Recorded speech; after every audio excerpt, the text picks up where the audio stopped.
mbrëre. Duke fikur motorin, Jack rëmbeu çantën e tij dhe hyri në ujin e ftohtë. Një rip i ngushtë plazhi shtrihej përpara tij, por sfida e vërtetë ishte muri vertikal prej guri që i bllokonte rrugën. Ishte i rrëshitshëm me myshk dhe mbeti oqeani. Ishulli zotëronte një bukuri të çuditshme dhe të ashpër.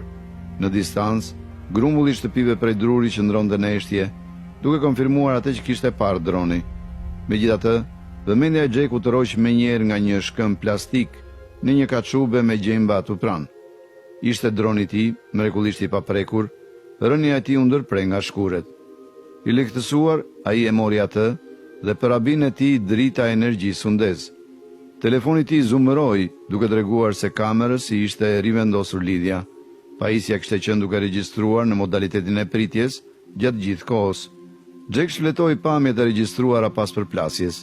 Në fillim, ato tregonin vetëm barë që lëkundej dhe ndërtesa të largëta. Pastaj audioja ndiqte këngë të zbehta, ritme të mbajtura në erë, zëra njerëzish të ngritur në një unison të qëndrueshëm dhe shqetësues. Ndërsa ai shikonte, figurat e turbullta filluan të endeshin rreth shtëpive në sfond. Ato ishin të shpejta dhe të paqarta, duke përpjekur qartë të qëndronin të fshehura. Papritur, një fytyrë zuri ekranin. Një grua e moshuar me flokë të çrregullt dhe një fytyrë me vija pluhuri kishte parë në lente. Shpreha e saj ishte një konfuzion i mprehtë dhe i padëshirueshëm. Ajo i psherëtiu makinës që ndiste dritat përpara se të largohej drejt fshatit. Pamjet konfirmuan se ishulli ishte i populluar nga njerëz që po shmangnin në mënyrë aktive zbulimin. I shtyr nga një nevojë e zjarrt për të kuptuar, Jacku filloi të ecte drejt fshatit. Ajri ndiej rënd, zhavori kërciste me zë të lartë nën çizmet e tij në shtigje, që nuk e kishin njohur kur peshën e një automjeti. Fshati ishte plot jetë.